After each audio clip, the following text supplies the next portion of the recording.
Amigos do nosso canal, eu sou Carlos Alberto Pensador. Mais uma vez, o pêndulo da história oscila fortemente. Nos últimos anos, testemunhamos uma mudança política significativa. Donald Trump retornou à Casa Branca e Javier Milei está implementando seu experimento libertário na Argentina. Alguns celebram essas mudanças com euforia, outros as rejeitam com medo. Hoje, neste novo capítulo da geopolítica estoica, não faremos nenhuma das duas coisas. Nossa tarefa é observar com clareza, analisar com calma e extrair lições úteis. Não perguntamos se essa mudança é de esquerda ou de direita. Perguntamos: que propostas concretas estão sendo implementadas? Que resultados estão sendo gerados?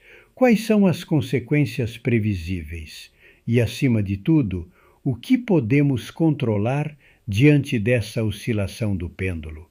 Porque o pêndulo sempre oscila. O que parece definitivo hoje pode se inverter amanhã.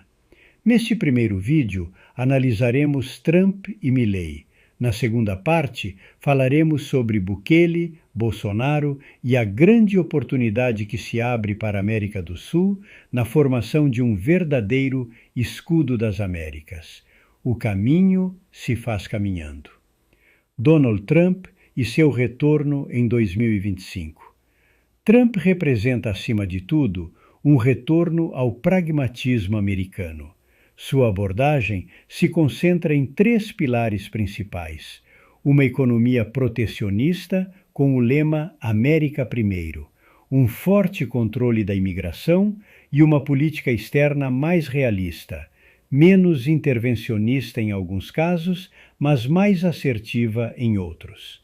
Durante seu primeiro mandato, 2017 a 2021, ele conseguiu reduzir o desemprego a níveis historicamente baixos antes da pandemia. Renegociou acordos comerciais como o NAFTA, que se tornou o USMCA, e manteve uma firme pressão sobre a China. Seu retorno em 2025 ocorre em um contexto de inflação acumulada, cansaço de parte da população com as políticas progressistas e uma percepção de fraqueza internacional dos Estados Unidos. O que podemos afirmar com certeza? Trump entende algo que muitos esquecem. Uma economia forte tem muito mais influência do que uma fraca. Suas políticas de tarifas e reindustrialização visam corrigir o que ele considera os excessos da globalização desenfreada. Isso gera tensões comerciais, mas também pode fortalecer a base industrial americana. No entanto, é aqui que entra uma perspectiva estoica. Nem tudo depende de uma única vontade. O Congresso, a Suprema Corte, os governadores e as realidades econômicas globais impõem condições claras. Muitas vezes, declarações fortes podem terminar em negociações ou ajustes parciais. É por isso que governar é a principal arte que um político deve dominar. O risco mais visível é a polarização. Frequentemente, o progresso gera uma reação contrária, que pode ser intensa. E aí reside uma importante lição do pêndulo. Quando um lado pressiona demais, o outro acaba reagindo com força igual. Esses são os freios e contrapesos típicos do sistema democrático, que, em última análise, enriquecem o próprio sistema. Isso gera esperança e expectativa. Trump personifica uma correção que muitos cidadãos americanos consideravam necessária. Se ele conseguir estabilizar a economia, controlar efetivamente a fronteira e reduzir conflitos desnecessários no exterior, poderá abrir espaço para que a América Latina redefina suas relações de uma forma mais realista e menos ideológica. Não se trata de idealizá-lo. Trata-se de observar com clareza. Para muitos, Trump é um salvador e para outros, um demônio. Nenhuma das duas visões é verdadeira. Ele é um líder político que se destaca fortemente no movimento pendular da história. Suas decisões e ações sempre têm repercussões em escala global. Javier Milei, na Argentina.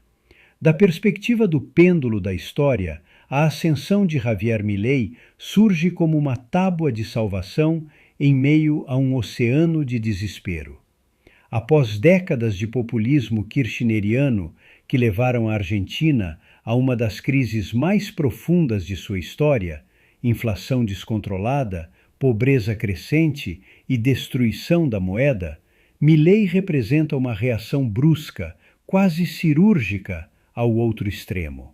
De uma perspectiva sul-americana, cada país tem suas próprias características, mas também existem semelhanças evidentes. O Foro de São Paulo demonstrou durante anos a capacidade de coordenação ideológica entre diferentes países do continente. Essa rede de influência, que frequentemente acabava se conectando aos interesses da China e da Rússia, gerava um padrão recorrente: aumento dos gastos públicos, altos índices de corrupção, criminalidade e narcotráfico, forte intervenção estatal, confronto com o Ocidente e, por fim, exaustão econômica e social. O enfraquecimento da imagem dos Estados Unidos nos anos que antecederam a eleição de Trump também desempenhou um papel muito importante. Quando o poder hegemônico parece vacilar, os espaços são rapidamente preenchidos.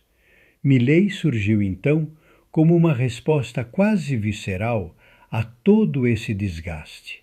Sua proposta central é clara: uma redução drástica do Estado, dolarização parcial, eliminação do déficit fiscal e liberalização econômica.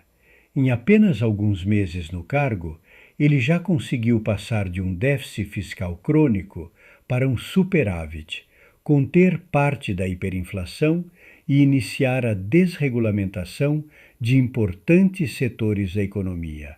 Resultados visíveis e, para muitos argentinos, quase milagrosos, depois de tanto sofrimento.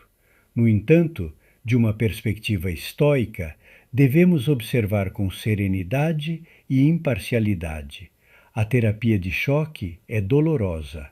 Há custos sociais reais, aumento da pobreza no curto prazo, desemprego no setor público e a típica tensão social em uma sociedade já polarizada. Milei tenta erradicar um modelo arraigado há décadas, mas a história nos ensina que correções abruptas também geram forte resistência e riscos de instabilidade. O aspecto positivo é o ressurgimento da esperança entre a população e a exaltação das liberdades. O pêndulo continua oscilando. Se Milei conseguir estabilizar a economia e iniciar um crescimento sustentado, demonstrará que é possível corrigir rumos equivocados. Se fracassar, o pêndulo oscilará com força para o lado oposto, possivelmente de forma mais radical. Aqui reside a lição estoica. Nem a euforia pelos resultados iniciais, nem o desespero pelas dificuldades atuais devem nublar nosso julgamento. O importante é observar se a virtude institucional está sendo construída. Regras claras, respeito à propriedade e responsabilidade fiscal, pois esses são os únicos alicerces duradouros. Os seres humanos são capazes de aprender com seus erros mais graves. A Argentina, apesar de tudo, possui um sistema democrático com eleições livres e seu povo tem em si uma grande capacidade de renascer. Amigos, analisamos objetivamente a ascensão de Donald Trump e Javier Milei como expressões claras da oscilação pendular da história. Mas o quadro ainda não está completo. Na segunda parte, analisaremos Nayib Bukele e Jair Bolsonaro e, sobretudo, exploraremos a grande oportunidade histórica que se abre para a América do Sul. A possibilidade real de contribuir para a formação de um escudo das Américas com seu próprio papel de liderança. Será este o momento em que os povos da América do Sul podem deixar de ser meros espectadores e assumir maior peso na geopolítica global? Veremos isso no próximo vídeo. Inscreva-se no canal, ative o sininho de notificações e comente. Seus comentários são sempre muito importantes e também nos ajudam a alcançar mais pessoas. Enquanto isso, convido vocês a refletirem. O que podemos controlar neste novo ciclo? O caminho se faz caminhando. Até a parte 2, na semana que vem.